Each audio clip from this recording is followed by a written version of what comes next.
Police थाने भी गैर महफूज हो गए। शेखपुरा के थाना फैक्ट्री एरिया से सैकड़ों मोटरसाइकिलें चोरी होने का इंकशाफ हुआ। जराये के मुताबिक मुतादिद केसेस के दौरान थाने में बंद की गई मोटरसाइकिलें गायब हैं। मजीद तफसीलात जानते हैं हमारे नुमाइंदे मकसूद बुखारी से। जी मकसूद, अपडेट कीजिएगा।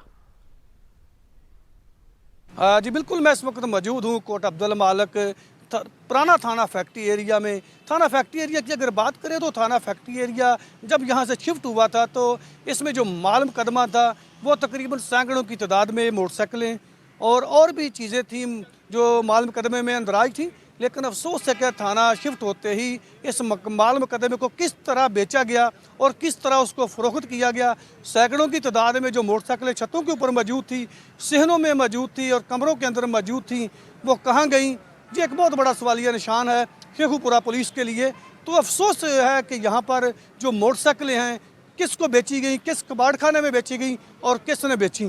ये एक जो मुजरमों को पकड़ने वाले, चोरों को पकड़ने वाले, डाकुओं को पकड़ने वाले, ये खुद किस तरह थाना फैक्ट्री एरिया पुराने थाने की जो बात कर रहा हूँ वहाँ पर मोटरसाइकिलें किसने बेची, ये एक बहुत बड़ा लम्हा फिक्रिया है शेखुपुरा पुलिस के लिए।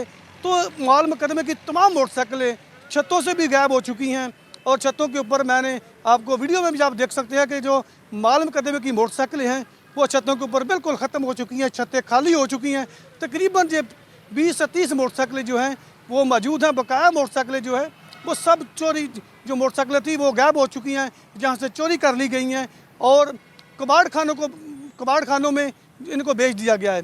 तो मैं मुतालबा करूँगा अपने DPO शेखुपुरा से, नवीद अरशाद से कि इस पर फौरी नोटिस लिया जाए और माल मुकदमे की जो मोटरसाइकिलें हैं सैकड़ों की तादाद में जो बेची गई हैं उनको वापस लाया जाए और जो अफसरान इसमें मुलव्वस हैं उनके खिलाफ सख्त एक्शन लिया जाए और उनके खिलाफ महकमाना कार्रवाई अमल में लाई।